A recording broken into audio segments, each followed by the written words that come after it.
Hey everyone, finally got a semi-functional elevator together. It took a little while and I went with a new design. It's the one on the right. The one on the left didn't really work out and I'll explain why. This is the one I use the brackets for. You can see them running back here, and then down there you can see it fitting in there. And it was just causing too much friction, and you notice it's just staying upright and, well, there it goes, but it doesn't really do it. It kind of catches and doesn't move, and it's having a lot of problems. And I think it was the spacing. Had a lot of issues trying to get it so that it was perfectly spaced, and then just the way it pulled, it was way too much friction in there.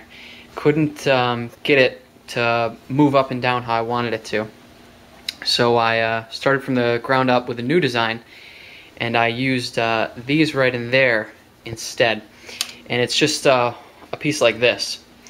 And before I told you how I had the problem with it going because it's not smooth here and it would catch. So what this does is it just runs along the side, and since it's got the smooth round surface, it doesn't catch at all. Don't know why I didn't think of that in the first place, but yeah, so that works out a lot better.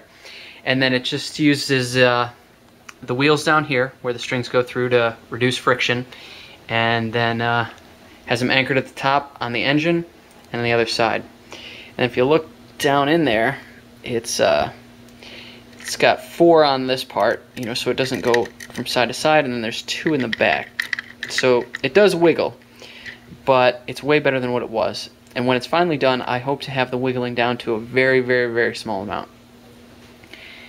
And so, yeah, when it will be done, it'll have doors in the front that open and close, and for the multiple levels. And what I really want to do is get these strings hidden.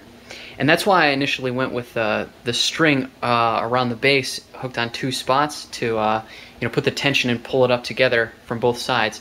I could have just had the initial 1 string like a normal elevator, pull it up and down from the middle, but then you might be able to see if the door is open. And then I hope to have windows in the back when it's done so that people can look into it and see the elevator moving up and down, and then you would also just see the string. And I didn't think that would really fit into Star Wars all that well. So I wanted to make a lift and get some maybe pieces along these bricks in here to make it look like it's just kind of pulling it up, and it has its own mechanized power source somewhere. But yeah, let me get it running real quick for you. Turn on the battery pack, and then we'll see how this beast works. Let me get back a little bit. And there you go. Pulls it up. Turn it around, and it goes down. And I've got the multiple speed, so it can go fast or slow.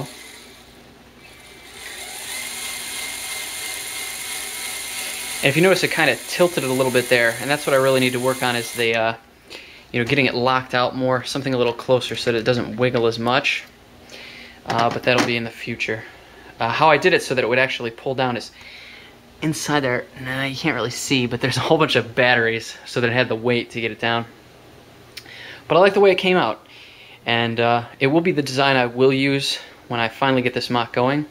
The next step I'm probably going to do is break everything down here, get my gray base plates moved up to a bigger table so that I can get a design of what it's actually going to look like. There's a little peek at a snow speeder. But yeah, it works. Just wanted to let everybody know. Thanks for watching, and I hope you enjoyed the video.